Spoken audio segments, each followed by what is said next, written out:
So welcome everyone. This is Connections Over Coffee. I'm so glad to see everybody.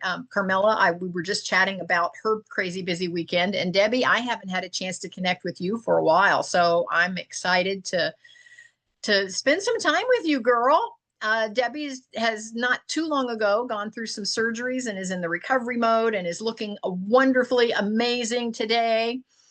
So yes, it's so good to see you here. And we've got Linda with us. Linda's been crazy busy building out some new products and having some webinars on her end. And so that's been fun. And Linda, can you hear us okay? She's going to be joining us by phone. So I don't know if she's going to have her camera on, but can you hear us okay?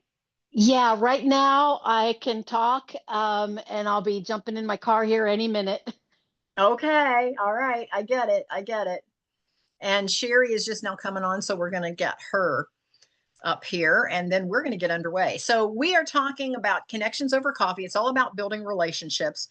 And for those of you that have been with me for a while, the scoop, the whole rise where we talk about reconnecting, and then we talk about the impact that we make, and then how to storify our story. And so today we're talking about Storify, and I love this topic because for all of us, and Michael, jump in if you have any comments on this one, but I think we're all somewhat in the vintage where we're starting to think about legacy, like what are we going to leave behind? And especially for those of us that have taken care of elderly parents, or for those of us that have even had some issues of our own, maybe health issues or whatever. And so we're all as we all click through the years, we start thinking about what is our legacy going to be. And so when we talk about Storify,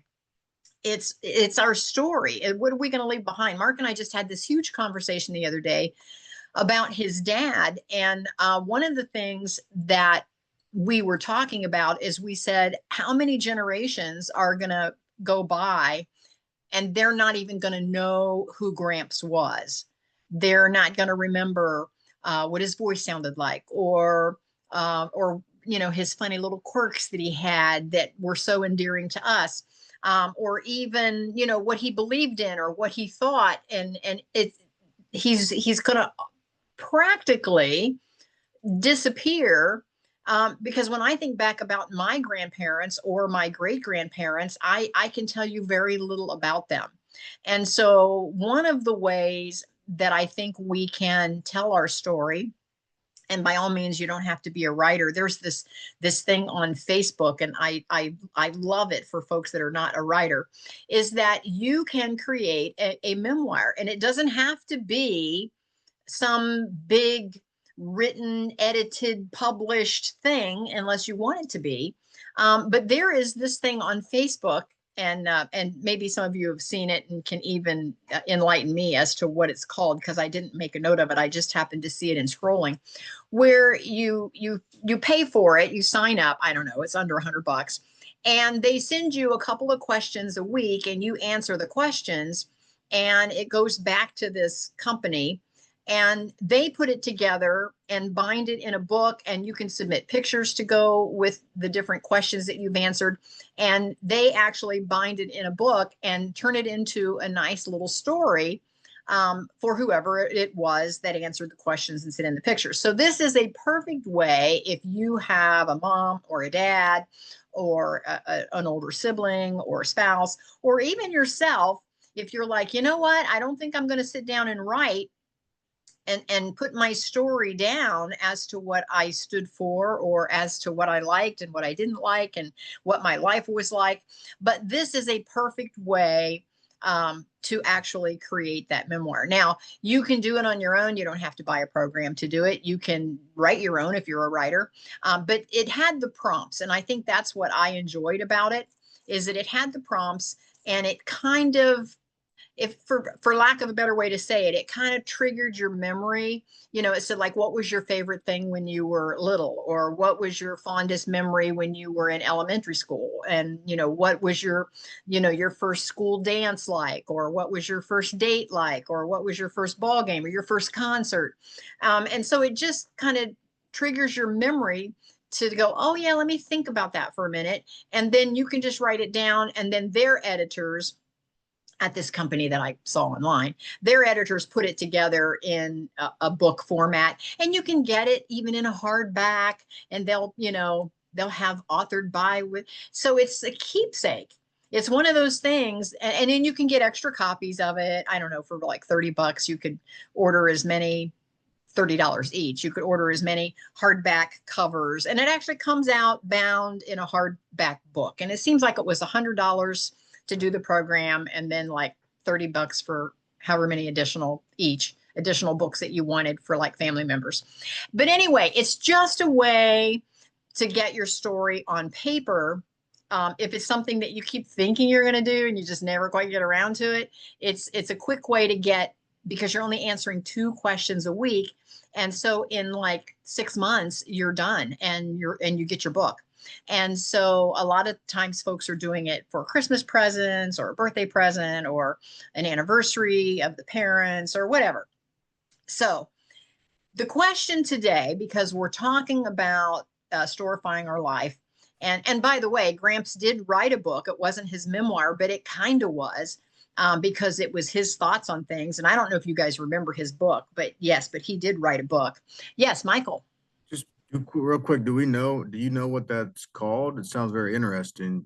You know what? I just scrolled past it on Facebook one day, and I did not make a note of it, but I might be able to find it, and I'll see if I can't look it up when I because I'm recording this into a replay. So Okay. I'll see if I can't look it up and find it. I don't know that I can put my finger on it right off the top. Yeah. That's okay. Yeah. And it I'd was like to something, look at that. and it was something about memoir. It was like writing your memoir, and it was just a good way to leave something behind, because a generation from now, Gramps' book is still going to be on Amazon. A generation from now, folks can still go in and buy his book. It's been actually published in 4 different languages, Amazon tells me. And I'm like, who knew? Who knew? And so for those of us that are published authors, I know Sherry's a published author, I'm a published author, and I know Carmella, Debbie, and Linda, they're all published in the magazine.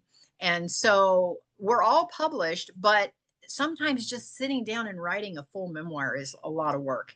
And then if you're like me, you're like, oh, am I going to throw anybody under the bus, or am I going to be nice?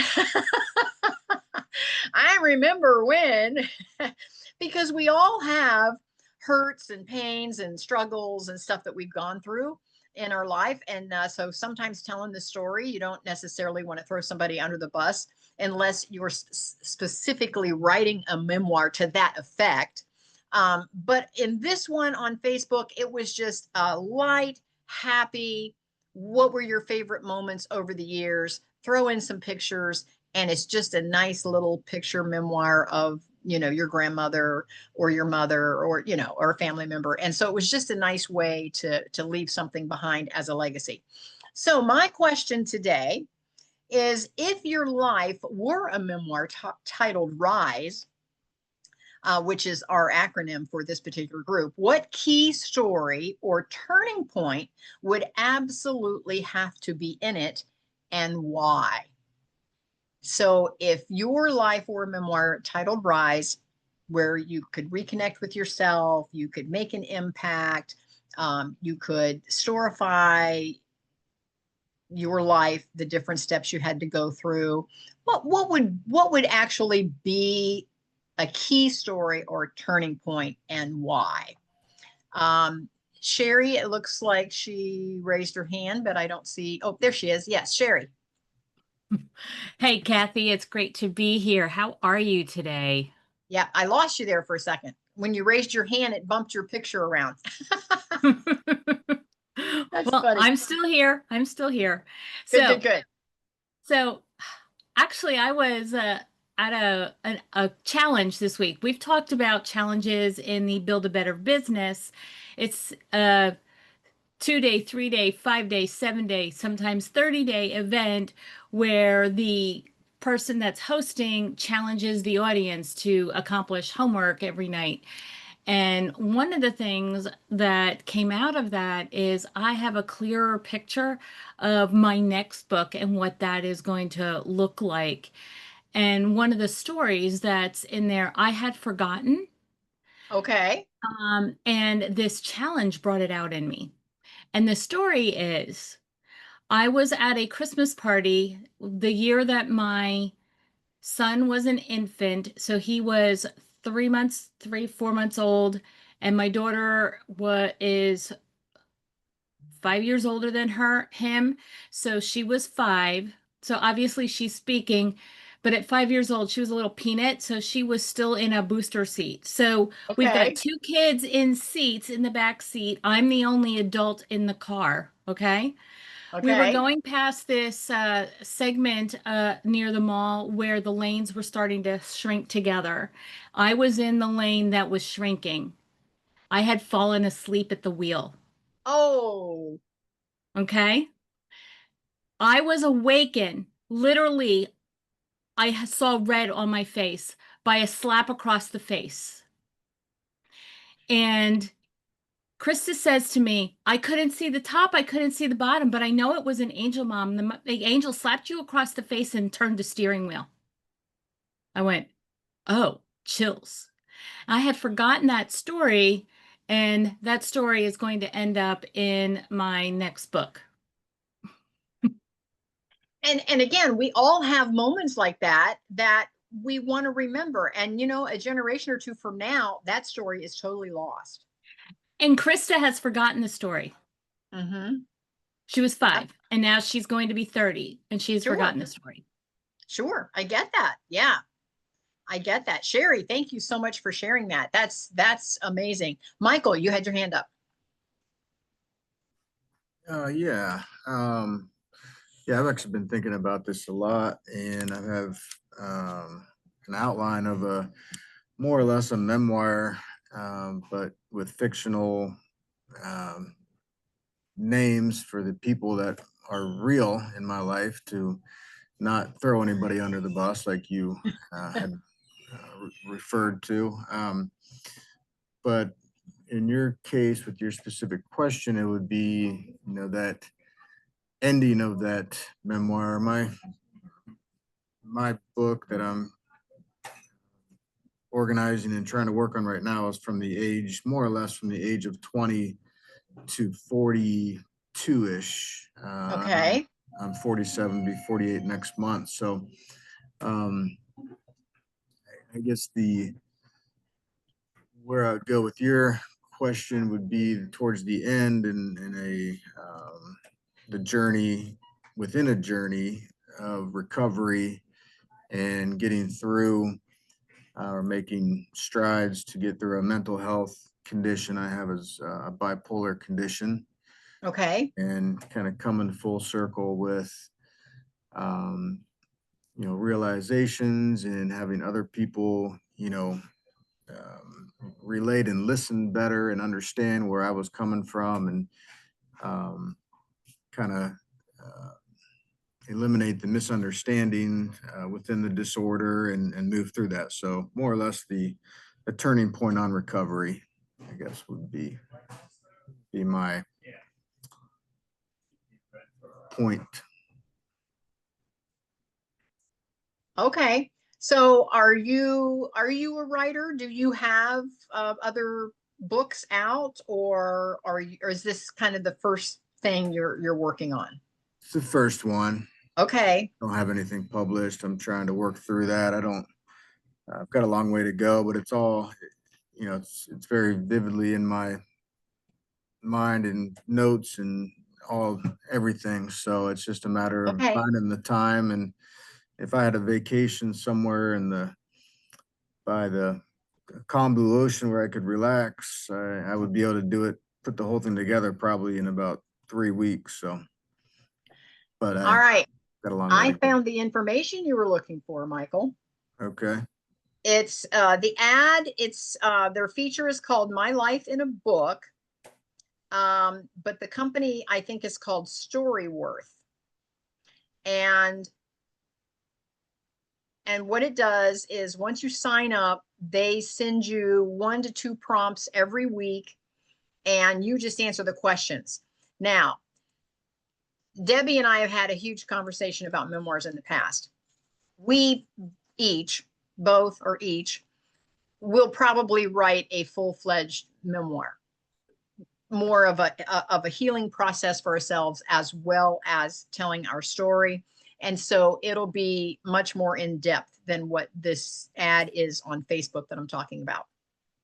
This one, Storyworth, My Life in a Book, this one is going to be lighthearted, and the prompts are simply going to ask you all the fun stuff throughout your life.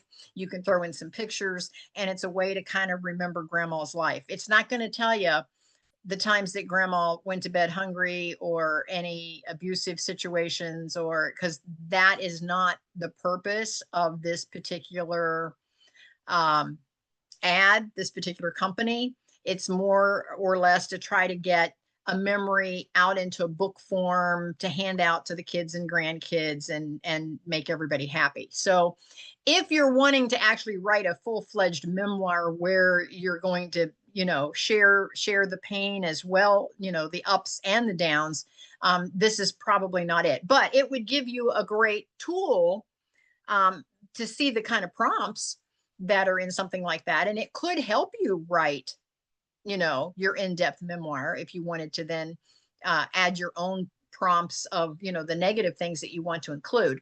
But what this book does is, if you are not a writer, this company will take those prompts that you answered, and they have a ghostwriter team that will put it together in story form. All you're doing is answering questions and submitting pictures, and they write the story. Then they send it out to you. You still get to edit it before, you know, if you say, I don't like this one page, or I don't like how you said that, they'll work with you to change a few things. And then once that's done, then you can just order however many copies you need or would like to have for a price. And it's not cheap. They're going to charge you like $30 a book to do that. Whereas if you wrote your own and self-published and uploaded it to Amazon, you can get author copies for about $4 a piece, just to give you an idea of the price differences there. But if you're doing the whole thing on your own, you don't have the ghostwriter, you don't have the editors, you don't have the binding, you don't have the formatting. They're doing all of that if you just wanted a fun little memoir. So all I'm saying is that it's just an option. And Michael, I think the comments that you made, those would definitely have to be in a memoir for you, because that was a huge piece of your story. And Yeah, so no, I would it's, think yeah, it definitely- is. It is. It's a big thing. And I've been formulating it and getting into outlines and chapters and things. So it's really just about putting it together. But yeah, it's 22 to 23 years of my life, my story. So yeah, it's a more broader or bigger, more specific over a longer Yes. period of time. So yeah, I understand that for sure. But yeah, this sounds actually, interesting to maybe do other avenues or something broad scope over that. So yeah, thank you. Yeah, I think it's just a tool that we can all use to get something down on paper. Yeah, so I like that. Debbie, you have your hand up. Yes. And before I forget, you need to tell Michael about Trello, because Has that been helpful to you? it's at first I thought, I can do this on my own, but I've realized that Trello is the way to go in order to take the confusion out of putting it together. So, Michael, try Trello. It'll save your life. I'll circle back and talk about that in a minute. Remind me. But Debbie, go ahead. What if your life were a memoir titled Rise, what would be the key story or turning point for you? Well, key story, the turning point came last week. I Oh my. was house sitting for Sandy. Okay. And I hope I can relay this to you so you can understand it. But I almost drowned. What? I was floating in the pool on a floaty thingy, and her pool is kind of diagonal, or shallow to deep. And I was going along the side, holding on and floating. I was sit up. I hit the water spout that filters it on the side of the pool, and it literally shoved me away and tipped me over. And I was sucking in water. I was panicking. I was flailing, and my feet were still on this floaty thing, and I couldn't get rid of it. I was trying to kick it away, and the next thing I know is I see a vision of myself lying flat in the pool, face down, and my family finding me. And within a brief second, God told me, he says, I am not going to let you drown. I have too much for you to do. And just go with me and fight. And with that, the thing, I was able to kick it away, and I was still gulping in air and trying to find the side of the pool because I was really close to it, but I couldn't find it. And when I saw this vision, I had gone under the water.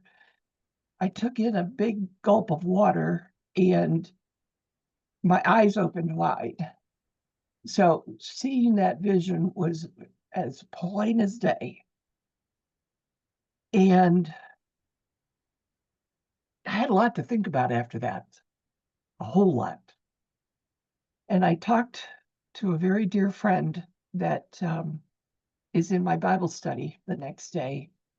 She helped me realize a lot of things just in that incident, that I have gone through many circumstances without realizing my life was in danger. But she told me, she goes, and she's a scholar, and I love her to death. She made me realize that he has got plans for me, and he wants me to fight. He wants me to keep fighting. And no, my life is not going to end up drowning in a pool at my daughter's. That is not it. And I have been going through a lot of spiritual challenges since I've gone back to church, and I go to Bible study. I read my Bible every day. And this is my 3rd year. And I have a podcast that I listen to. And what you have to do, what I realize is I had to look beyond the incident and realize that I have angels. People say there's no such thing, but yes, there is. And so what this has done is, because I'm coming farther in my book, it's making me see things clearer. And I've been reading a book called Between Kingdoms, and it's a memoir of someone that had leukemia. And the book is absolutely amazing. And it's an old book. But you know, I realized that I put too much pressure on myself to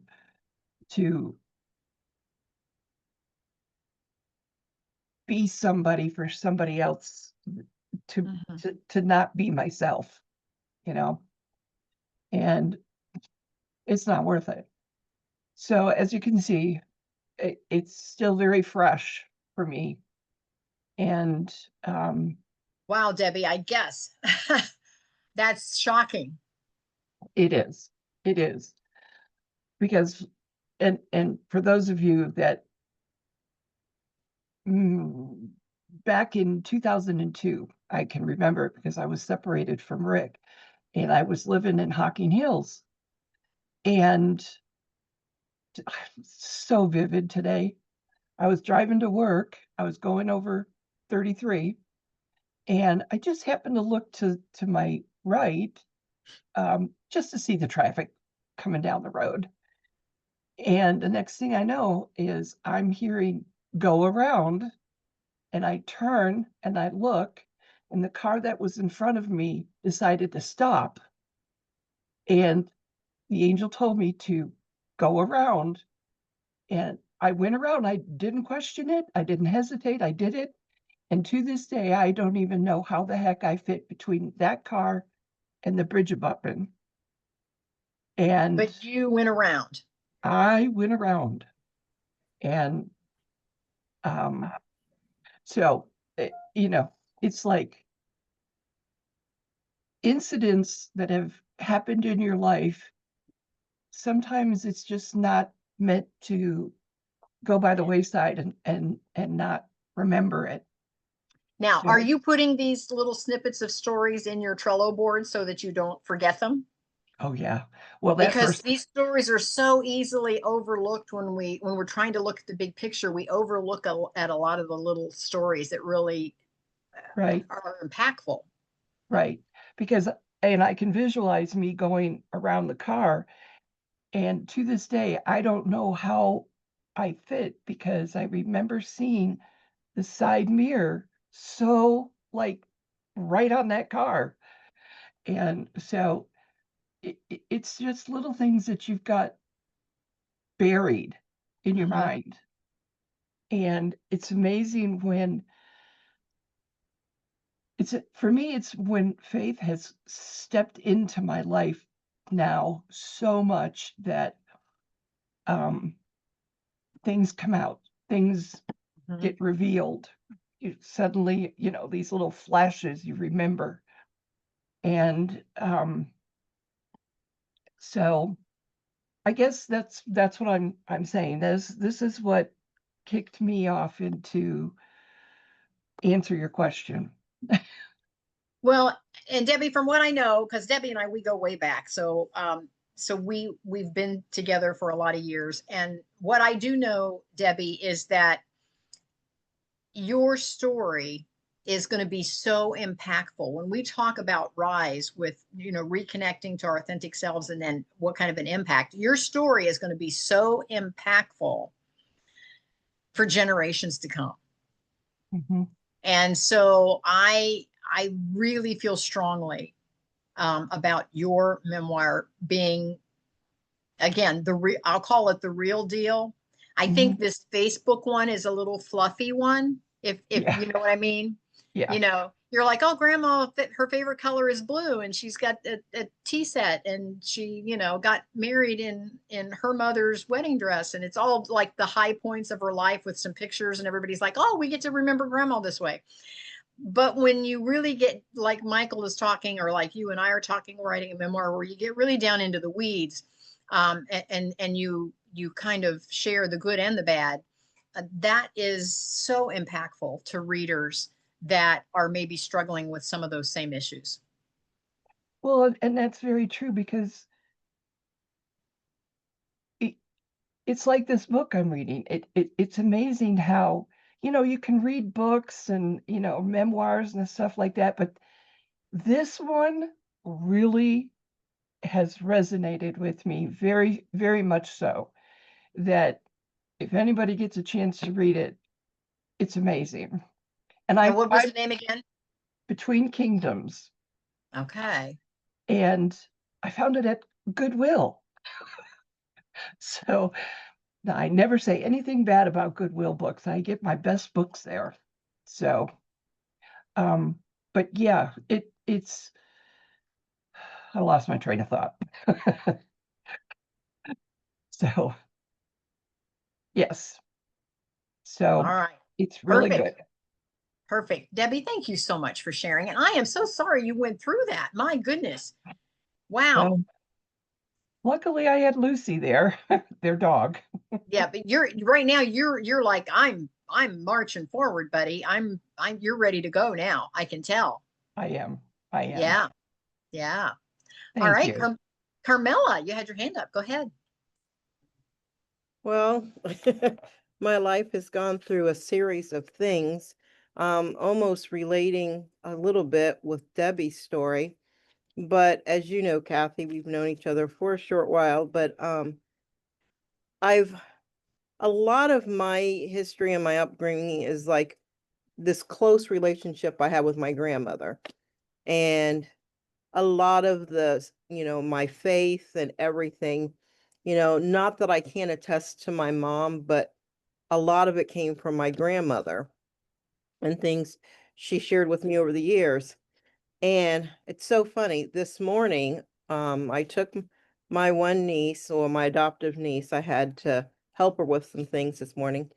And I'm driving on my way to work, and it's like a calm morning and going a normal speed. If I was going any faster, I probably would have been in a really serious car accident. This guy just flew out, didn't even stop. I had the right of way on the street and I had to slam on my brakes. And it was so weird how I stopped like instantly. But the crazy thing was, yeah, my heart kind of jumped and it scared me, but I was calm, which is not me normally. But about a month ago or two, I was at church and our praise and worship service was like really good, and the songs that they were singing, sometimes I listen to a lot of words, to songs no matter what genre. I always listen to the words, and literally I could hear like God speaking to me to the point where I was like in tears. I had to get tissue and I'm like, oh my gosh. And God was telling me that I needed to take more time and rest. And I'm like, okay. I heard it 3 times, literally. Then our sermon by my pastor that morning, he was talking about trusting God and not trying to do things our own and how he always has our backs, he's always there. Well, they asked, if some people needed prayer for anything, and I thought, I'm going to go. So I went, and there's a lady who sits clear on the other side of the church. I'm one of those people that I have a row. I sit in my certain seat, and Don't we all? I mean, We have our it's so favorite seat. funny. I sat in the wrong row, and the girl that sits in front of me is a friend. She goes, Carmella, you need to be a row back. And I'm like, oh, my bad. I'm in row 6 and you're in 5. But I went up, and the one lady, she says, what do you need prayer for today? And I says, I'm just overwhelmed because the story of me, with my parents and going back and forth. It's just like so much is going on, and then at the office and things. She started saying, well, God's going to give you peace and you need to rest. Well, then all of a sudden she stops praying in the midst of it, and she says, I'm hearing God say that you need to take time and rest. And she says, you really need to rest and just, focus on your relationship with Him because He's got a work for you to do. That made me cry even more because I'm such an emotional person and baby. And then later she said, He says, if you don't rest, you won't survive. And that was very scary and traumatic for me, all these emotions. And then and this probably was towards the end of May. Then June 1st, I go to high school graduation, Shawnee, where Jade graduated. We had a lot of kids, like 6 kids from church that graduated from this school. So I went because a lot of them, they're like my adoptive kids. Mhm. I was planning on going to a party, at one of the kids' house. They were having it that day. I get a frantic call from my sister-in-law, and she said, "Your dad called.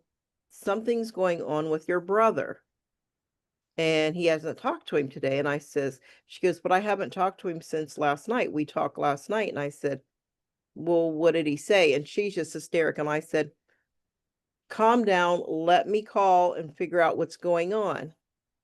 I try to call my brother Nathan. He doesn't answer. I try to call your niece Danny. She doesn't answer, which I ended up giving them lectures because a lot of times they never answer a call. And I go, "It's not like I call you all the time to have Right. a normal conversation because we text. But if I'm calling, there's a reason. So you guys need to answer the phone." So, and I called my daughter, and come to find out, long story short, I end up calling. It's like, I just had this thought. It's like, call your aunt. And I'm like, why am I calling her? I called her. She answered. She says, "You need to get to Marion and you need to have Farley drive you." So I knew it wasn't good. Come to find out, Latance and I both were, he was helping me out a great deal with taking care of my parents. He could handle my dad. My dad would listen to him more so than me for whatever reason. And here my brother had passed in his sleep, and my dad was like, didn't say anything until like after 3 o'clock in the afternoon, because he's like, he hasn't come downstairs, and he happened to spend the night that night. And I'm like, oh my God, I'm thinking about my mom and everything.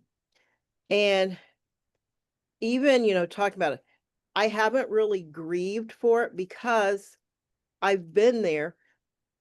I'm always there for everybody. And I'm not saying it's like a bad thing, but once again, I always put myself on the back burner.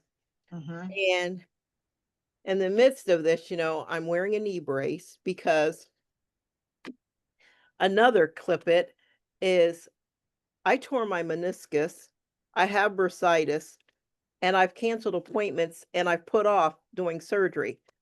And then this Take care of everybody else. this past weekend, Saturday, I fell on my bad knee. And so I've had a lecture from my pastor's wife. You can't do this. You're wearing yourself thin. And it was almost with the car this morning where once again there's a flash where, when are you going to start taking care of you? And it's just the little things, even taking that time to read, to just, Mhm. whatever. And I was putting away pictures that I had pulled out for my brother's, memorial, because Mhm. everything happened so fast. My sister-in-law says, So Latance was totally unexpected of him passing. Because I mean, one minute we're all on Facebook and liking each other's posts, and the next minute it's like, "Oh, did you hear he passed away?" And we're like, "What?" yeah, and it was like I just saw him that Thursday, and this was a Sunday, and I go, I never thought that would be the last time I would talk to my brother, who was younger than me. He had just turned 52 in January. And Do we know why he passed? Was it just like heart failure, or I do we think know? it was hard because I asked the coroner, and he said the way that he found him, he said he thinks he just passed in his sleep. His heart just, and here I didn't realize it. But the crazy thing is, I was going through putting away pictures, and I'm looking at all these pictures, and it's like he was so happy and go lucky, Everybody, loved him. It's like, oh my gosh, he was so funny, to hear stories that people told me. And then I looked at a couple recent pictures and I saw a sadness, and I'm like, why didn't I? And once again, I saying, Carmella, you weren't on it. Why didn't you see this in your brother's eyes?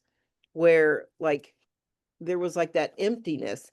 And I know he had gone through a lot with his wife over the past year because, I mean, she has a drinking problem and she just wouldn't deal with things. And she took off at one point and, they had separated and he went back and was trying to work. And it was just so much. And it's almost like, I have that heart to serve where I'm there for everybody. And yet, you know, the eye-opening thing was having God tell me something, but it was Mhm. like confirmation through somebody else who knew nothing about anything because I hadn't shared it with, I mean, it literally happened in a one service where you won't survive. And here it was like, my brother passes like right after that. And I'm like, that could have been me. And, Wow. you know, just going and I'm like, and I'm learning now, it's like life is so precious. Mhm. We don't know. And I'm always like, on, and like we were talking earlier when I first, jumped on, my weekend was so busy because not only was I planning one surprise party, but it turned into two, and I got it done because that's me, I funny thing, I was at the church late because I have a key and, the code, I can set the alarm. I was in there late Friday doing last minute things. And our pastor's wife called because her daughter was there. And they said, she wants to talk to you. And she's like, Carmella, why are you there? And I'm like, oh, I want to make sure Vacation Bible School starting Sunday is going to be perfect. You've done enough. You need to go home. Don't make me call security. And then I'm thinking, the two security guys at our church are in the 70s. And I'm like, I'm not worried. I'm 2 minutes away from my house. So by the time they get there, I'm gone. But once So again, have you made plans on what you're going to do for you? Have you set aside some time for some self-care? actually, I'm supposed to be leaving next week to go to Maryland. Okay. And I said, that's going to be, actually, I was going to start, today, but I have Vacation Bible School, which started last night. And I'm like, I'm working today. I go to that. That's over with it from 6 to 8. Mhm. At 10 o'clock tonight, I have to go to the bowling alley because I'm on the board for an organization that is Connect Youth for Mental Health. So it's basically, working with youth that deal, because Mhm. ever since COVID, mental things, whatever they go, going through. So I'm one of the adult leaders on that group. They're having a lock-in again, a second lock-in at the bowling alley where we do activities with them. And I'm there till 7 in the morning. So it's like, and my knee, and I was told, you shouldn't go. Well, I mentioned it to the lady that's over it. I can't do this without you. I can't be down one person, and you're my main person, my Oh. right? So I'm like, I gotta go. But And do you have something on the schedule at least out a few days from now, something where you're going to get someplace where you can just hide from everybody wanting a piece of you? yes, well, I said, I think, Thursday is Addison's birthday. So I said, maybe I would surprise. She had a party Saturday, and I already have. Mhm. And when they throw parties, usually they plan them, and my calendar's already booked, so you Yeah. have to catch me early. So I thought about, doing something and maybe like having a spa day with her where I just kind of take off Yeah. and go. But then also Friday, I took Friday off because I know this is me going, but it's fun. They're opening up a Crazy Ben's in Toledo, and it's only an hour drive for me here from Lima. And basically it's a Target outlet store. Okay. I love Target. All Ruth, right. That'll I love be fun. Target. Yeah. So I Yeah. thought, you know what? I just want to go, and I'm meeting up with an old coworker to check out a store. And Good. it's like, I'm not rushed or anything, but I can just ride and then just chill out, and then we're going to have lunch. And that's like my day. And I contacted my daughter and I says, maybe one day during the week you can take a day off. I'll come over the night before, spend the night, and we'll have like a mother-daughter day. Yeah. Whatever, because my daughter is a prime role model for me, because she's like, Mom, you go too much. I ask her, well, what's your weekend consist of? Well, I'm probably going to be hanging by the pool reading a book. And you're like, I don't think that's ever been on my calendar to stay by the pool and read a book Look, for the I weekend. haven't even filled my pool yet. The summer's going to be over with. So Well, I get it. And you know what? My hat is off to you. I appreciate everything that you do for everyone. But yes, I hear the message loud and clear for you to get some self-care in there. I hope you're hearing it loud and clear for you to get some self-care in there, because there is nothing wrong with you don't have to be at the top of your list all the time. You have to at least be on your list. right. And and that's one of the things. And last weekend, I had invited Caden to come over. I had Mm-hmm. invited the whole family, but it ended up being a day with just Caden and I. I took him to Wapak, to the Neil Armstrong Museum, because it was Moon Week. Oh Mm-hmm. my gosh, he loved it. He's like, Aunt Carmella, I just really enjoyed spending time with you and looking at history and reading.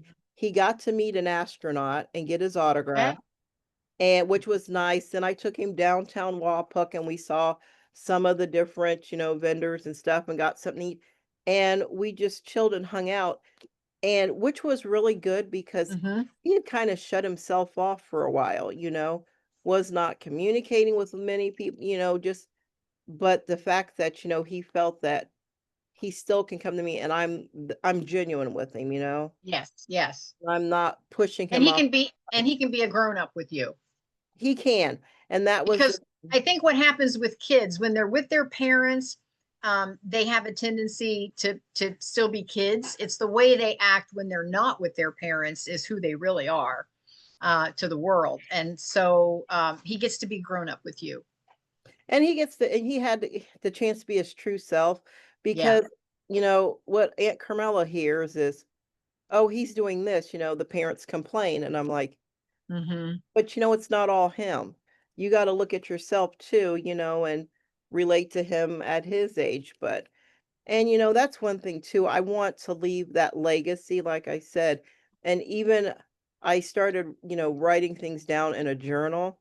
And Mm-hmm. so the next step, like you, Kathy, and Sherry, you're all, writing that book, writing that thing, and I don't want to put it off. And, Farley wrote a book, a little bit about his life with different things, but he hasn't done anything. And I'm like, okay, this is going to be our goal. We're going to do this together. Good. Good. But Good. Good. thank you all for being such a good inspiration and an encouragement. I mean, it helps a great deal. Well, and I think you have to kind of know that you've got somebody in your corner. Sherry says schedule about 3 hours per week if you want to start writing stuff down. And I know that seems like a lot, but boy, if you could carve that out, you're going to make some progress. If you could carve out about 3 hours. Yes, I love that. Well, can I add something, Kathy? sure, In that sure. 3 hours, they don't have to be in one block. They could be 30 minutes every morning. That'll get you 3 hours a week and still have freedom on Sunday. You can do 1 hour, 3 days a week, or you could take one block in 3 hours. There's a neurological connection here to the 30 minutes. Our brains will go on max intentional focus for about 30 minutes or so, and then it's literally the glucose depletes out of our brain and it needs to be refueled. So that's why that 30 minutes is powerful. But sometimes even in that 30 minutes, if your brain isn't ready for the actual content, you'll sit there and you'll look at the blinking screen, as they say, writer's block. Don't let writer's block get in the way. Whatever it is that you're thinking that day, just type without correction. It's best to do it by hand when you're first putting it down on paper. Just write, no correction. Just don't edit yourself, because that's where the best content comes from when you go back and look at it later. Now, I do have one thing that I can add to that as well. And then I want to jump over to Linda. I don't know if she's still driving or what her situation is there. She's been very patiently just hanging in there with us. But Carmella, one of the things that I like to do, and Sherry, maybe if you have any comments on this, I like to actually turn on my Google Docs and do my little microphone on my phone. I like to open up a Google Doc on my phone, hit the microphone when I'm doing my morning walk, and then I can just talk. Because if I'm going to walk for half an hour, I can talk and tell a story for half an hour. And then, to go back to what Debbie is saying, I can then copy, and I can edit it a little bit if I want when I get back in front of my computer. And then I can copy and paste it over on a Trello card, because I don't know exactly where that story is going to fit into the overarching story. But I know it's a story that I didn't want to forget, that I want to include in the book. And so then I can put it on a Trello card and name the story. And then on the Trello board, and again, I said I would talk about this, so Michael's going to come back and listen to the replay to hear this part. On the Trello board, once you fill in the cards, it's almost like having a bulletin board on your wall of index cards, and you can pull the push pin out and say, okay, this should go in chapter 4. No, I think I want it in chapter 3. Oh, maybe it should be in chapter 6. Well, you do it electronically. You just click on the card and you can scoot it all around on your Trello board and drop it wherever. And it's infinitely changeable. If you go, oh, I changed my mind, I don't want it there after all, you can move it yet again. And it's a great way that once you get all those little snippets of stories, it's a great way then to organize in what order you want to tell those stories in the book. And so it's an electronic bulletin board is all it is. And I use it all the time. So Debbie, thanks for bringing that up. So to add to Kathy's Google Docs, as long as you are doing an activity that doesn't require brain power. Yeah. For example, you could be driving the car, not in a stressful situation. You want to be driving the car kind of in that zone, automatic state. I'm getting a phone call. Sorry. You could be doing laundry. You could be walking. It doesn't matter. Movement will add to the story. Your brain will get refueled with glucose as you're walking or taking care of the task. So as long as you have something on to do an audio record, you can do that as long as it's not a cognitive task. So an automatic task. Which is why walking works for me. Yeah. So I was thinking about this, Carmella. You were sitting there sorting papers for Vacation Bible School or something. If you had the doc open on your phone, you could be sorting papers and just talking, and it would record your conversation to yourself. Yep, I love it. And it puts it in writing for you, because now, again, it's not going to be edited. You'd have to go back and edit it into something that's a little more readable, but you would at least get your story on paper. You would start getting some of those stories captured, if you will, instead of always having them running around in your head. If you're like me, it's when you're in a relaxed state is when you think, oh, this would be a great story for my memoir. But you're not at a place where you're going to write it down or whatever. And then by the time you do get in front of your computer, you're like, what was that story I thought of the other day? So that's why that's helpful. Linda, I want to jump over to you before we go. Are you still listening in? And would you like to share what key story or turning point would absolutely have to be in your memoir? Well, I have been listening, but honestly, I've just been so completely present and listening to what these amazing stories have been that I really haven't been able to separate myself to think about my own stuff. I guess what I would just say is that I'm on a continual path of becoming, and I'm becoming more and more true and centered in who I am and who I'm meant to be. And it's still a continuing journey, but I am thrilled to be closer to where I want to be than I ever have been. And I'm highly motivated to continue. Well, I tell you, I'm watching you from a distance, and it looks good on you. Oh, thank you for that. Yes, it definitely looks good.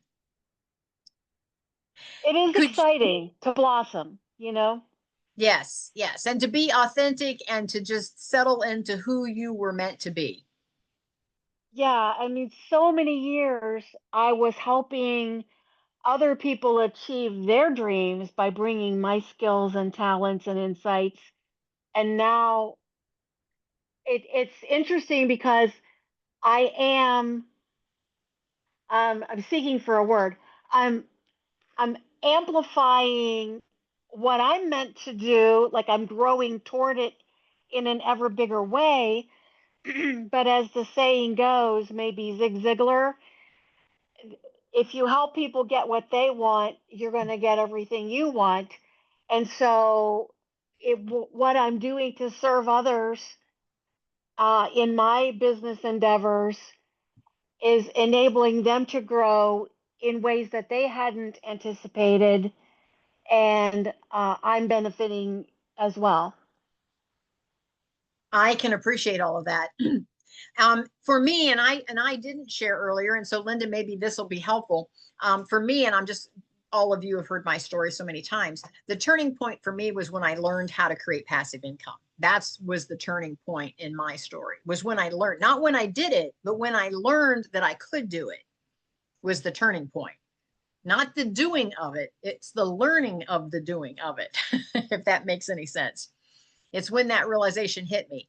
Linda, what was a big turning point in your story? Was there a big aha moment that projected you into the path that you're on now?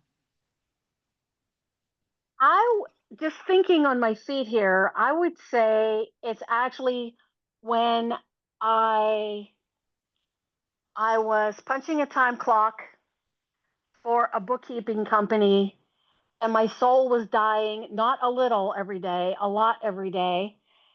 This was after my husband had passed away, and I was hating the work, not because I'm not good at it, but the circumstances and reporting in 10-minute increments was, I just wanted to put an ice pick in my eye or something every day. And I just knew that I had to branch out and do what I needed to do. And similar to what you said, Kathy, it was like, I am going to start speaking and training at every possible opportunity. And I was offered, my a paid gig there, and I had already done a paid speech. I got $1,000 for a 6-minute presentation, which I thought was pretty good. That was before I worked for the bookkeeping company. But but I just knew that that was where I really felt lit up, and that I was going to be heading in the direction that mattered to me and that would make the most of the gifts that had been implanted in me and developed in me through a very long and colorful life story. I mean, and all the things that shouldn't have fit together somehow contributed to making me who I am.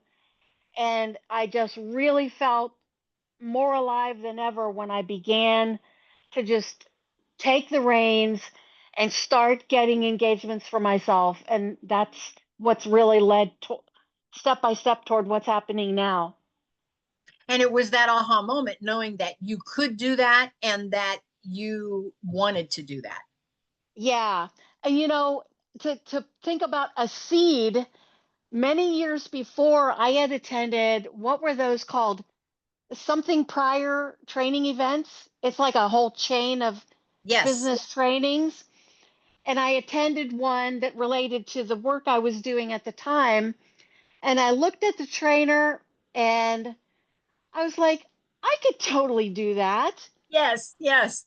And that was, you could say, like the scales fell off my eyes in that moment too. Yes. I agree. I know exactly what you're talking about. And you're thinking, and they're getting paid to do this. Yeah. And I paid to sit here and I could do that. Yeah. Nope. I get it. I get it. I think we've all been there at some point where we've seen someone else do, and sometimes we have to see it because that lets us know. And again, not to be, not a disclaimer, not against what anybody is doing, but sometimes I say to myself, if they can do that, I can do that. Yeah, it's not a slam on them. It's just Right. we tend not to think that we can do the thing. But then when it's like right in front of us and we actually take that moment and look at our skill set, it's like, well, dang, I could do that. Yep, exactly. I know exactly what you're talking about. And again, it looks good on you, Linda. Oh, thank you. That means so much. I love that all of you came together today for this. I appreciated that Michael jumped on. Again, he shared before we started recording that he is at the hospital with a family member. And when the doctor came in, he was going to have to go to get the scoop on what was going on with the family member. So that's why he had to jump off suddenly. But he is going to circle back and listen to the replay. He wanted to hear more about the Trello board and he wanted to hear the rest of our stories. So I appreciate you all being here. Carmella, thank you so much for being my co-host, my co-mod on this particular call. And Debbie, I definitely want to get together with you. You're not that far away from me. So let's get together for a lunch or a coffee or something soon. Are you driving now out and about, Debbie? Yes, I am. Okay. Okay, good. Any chance that you can come to our coffee chat on Thursday, or is that not a good time in the week for you? It's Thursday at 4 in Pickerington, so it's not horribly far from you. This Thursday I have an appointment with pulmonary. Okay, So, I knew you had some doctor stuff you were still doing in there. Yeah. Okay, all right. Well, keep us in mind, and we'll get together sometime soon. I appreciate you. I will. All right, ladies, take notes. Start filling out your index cards, whether it's for real or electronically. Get those stories down, and let's make a lasting impression for generations to come. Thank you, Kathy. Beautiful conversation. Yes. Thank you, you guys. so much. Thank Have a you. good day. Love you all, ladies. Yes, love you too. We will see you all soon. Bye. Bye, everyone.